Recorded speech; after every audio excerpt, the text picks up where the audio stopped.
Cette voiture, on a vraiment la sensation de pouvoir tout faire. Il n'y a pas de limite. Même dans une configuration avec des roues d'origine, il y a un freinage, il y a un véritable freinage, il y a une véritable tenue de route. Il y a une plage d'utilisation des turbos qui est relativement grande grâce au biturbo.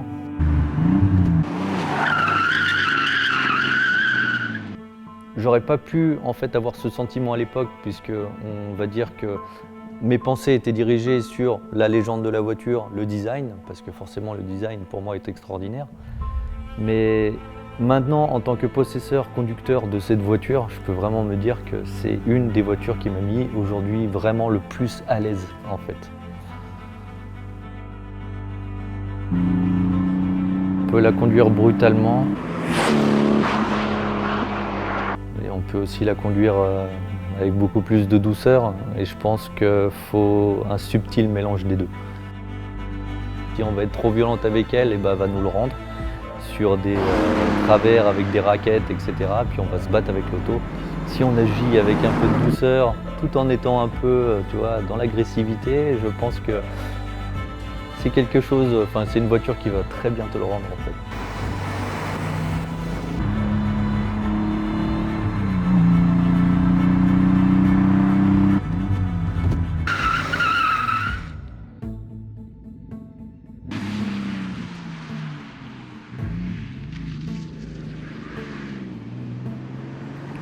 Alors des projets pour ce véhicule, j'aimerais beaucoup en avoir forcément, mais parce qu'en tant que préparateur automobile, j'adore modifier les véhicules et avoir des véhicules un peu personnalisés.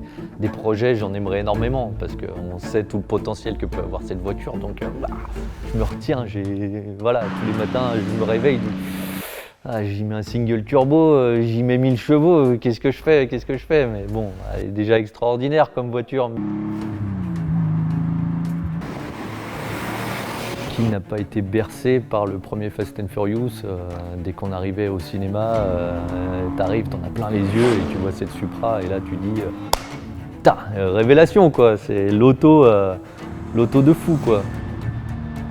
La Supra a vraiment marqué puisqu'il y a vraiment une éthique dessus, beaucoup de prise de vue, transformation, etc.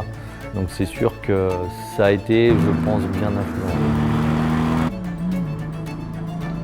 Ta Supra, là où elle est vraiment passionnante et là où je peux en discuter bien plus aujourd'hui plus profondément, on va dire, c'est à la base celle de JZ, le légendaire de JZ GTE, le moteur indestructible, le moteur où tu peux mettre le plus de chevaux possible, dans une configuration d'origine, etc.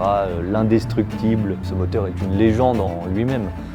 Ce moteur, déjà de sa conception, si on écoute Toyota, a été un moteur réputé et conçu pour une fiabilité à tout prix.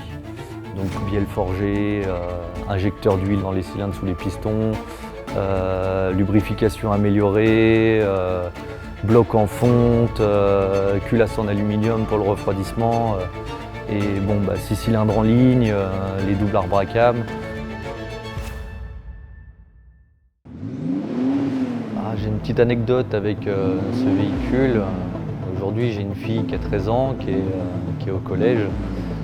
Et elle m'a toujours dit, papa, j'ai vraiment quelque chose à te demander.